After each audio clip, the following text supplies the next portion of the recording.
I got like a little story time situation. So I remember back when I was in high school, I had like this terrible anxiety that I have no idea where it came from because I never really had it growing up.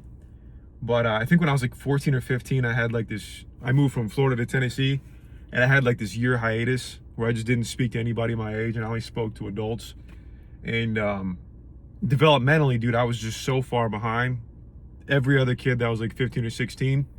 So I was homeschooled for my freshman year of high school, and then I went back to school my sophomore year. But I switched schools a lot, so my education was also really far behind. So I was taking like freshman classes my sophomore year of high school. So then I was hanging out with kids that were younger than me. And you know, like 8th to 9th grade is kind of a weird transition. Like some kids are still like children and some are like doing drugs and stuff like that. You know, like there's just this weird wall where it's like you got kids and you got like little adults. And I started going to this high school, and I could not, for whatever reason, bring myself to talk to anybody. I would get so anxious when I would like go into a classroom that I would my voice, like something in my throat would like close up and I literally couldn't speak. And it was the most bizarre experience. And I mean that followed me all the way through high school. I think once I kind of like had one really bad anxiety attack. I don't really like the anxiety thing. I really don't care for it. But whatever it was that I had, it plagued me for years. And my throat would close up. I couldn't find my voice. I couldn't speak. And I remember junior year, I saw my, what is it called? Where you have all your classes lined up for the year. And I saw speech was on there. And I just remember sitting like at home and I was like, oh dude, speech, like I am so cooked, dude. I can't even talk to kids one-on-one in my class because I get so worked up and so anxious. Now I got to get in front of the class and I've got to like give a speech. So anyways, one of the assignments was that we had to pick a song, any song, didn't matter what song it was. And we had to pretend that we were the one that wrote the song. We had to like, essentially, we had to be the person that wrote the song and tell the story as to like why we wrote the song.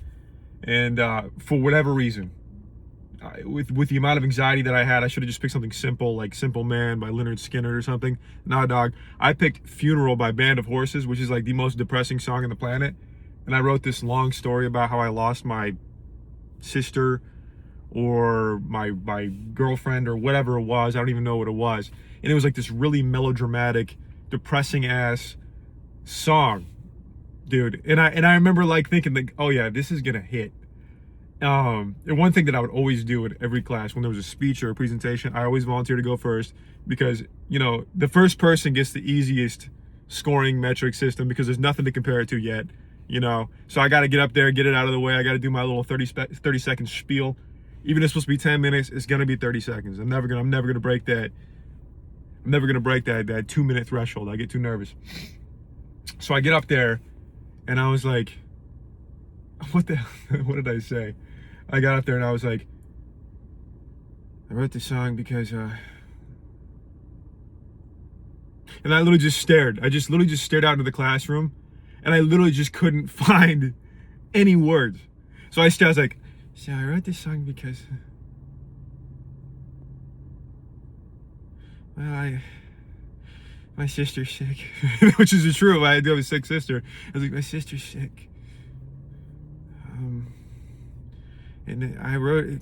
So sad. It was really sad. And then it was probably like 25, 30, maybe 30 seconds. And I look at the classroom and the teacher's off to the side. His name was Mr. Norval. I don't know. It doesn't matter, whatever. And I look over at him. I'm like, that's all I can do. I'm sorry. And he's like, okay. And I go and sit down. He gave me a C+. I mean, thank God. I mean, I think he was just giving me decent grades, so I didn't have to take the class all over again the following year and just run it back and do the same thing again, because I would have ran Funeral all over again. I would have had the same story. I would have gone up there and failed the same way. It wouldn't have mattered to me. I would have been like, all right, well, we're running it back, baby. You want me again? Here I am. So I don't know why I'm telling that story, but I guess what I'm saying is the anxiety thing that I felt in high school, I kind of forced myself to just talk. Find a group of people that didn't care what I sounded like or what I said. And I kind of found my niche. I always kind of fit in with like the theater crowd, which weird. I mean, I never pegged myself to be a theater kid, but that's just kind of who I gravitated towards because they just didn't really care. Yeah. And then I got into sales when I was probably 21. Completely changed my life. You know, I got way more social, was able to kind of hold the conversation. And yeah, no, I hadn't had any issues with my anxiety for like years until 2 months ago in March, St. Patrick's Day. I went to this work party. And dude, I didn't really know anybody there. It was more of like a manufacturing engineer party, but I went anyways, and I was like, you know what, I'm gonna try to be, you know, and I don't know what happened, but like halfway through the party, man, I like went nonverbal, got super nervous, and I was like, oh God, it's happening again. This hasn't happened in years. And I like went and sat outside. This is at my VP's house, by the way. Went and sat outside, sat out there for a while in the dark, and I was just sitting there like, what am I doing? I gotta get back in there. I gotta talk. And I just had like this spiraling moment. I was like, oh God, it's happening again. And I'd like to say that I went back in there and socialized, but I didn't. I actually walked out his back gate, jumped his fence, and left. And that's the last time I've spoken to him. I don't think we've spoken since, to be quite honest with you, which is terrible. My VP, that is. So, long story short, I got to get a new job.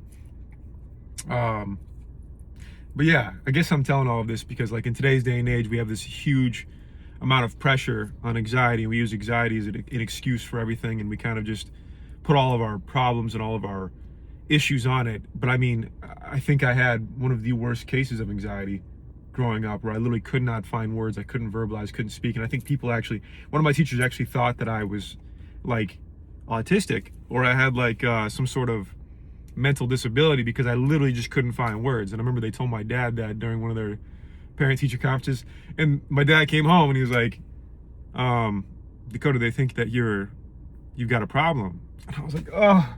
And I was so embarrassed because I was like, dude, I don't. And like I remember just being alone, and I was like, I'm not, like, there's nothing wrong with me. I just can't find my words. I can't find it. And I think it was just like being so in my head all the time. And I guess that's kind of the whole thing here, is like we all think that we're the center of the universe. We all think that we're like, everyone's watching us. Every time that somebody laughs in public or somebody looks at you and then they smile, like there's some sort of joke going on, and we're so in our head, and we think everything's about us all the time. And it never, you know, 9 times out of 10 it isn't. And that one time that it is, it's like, who really cares?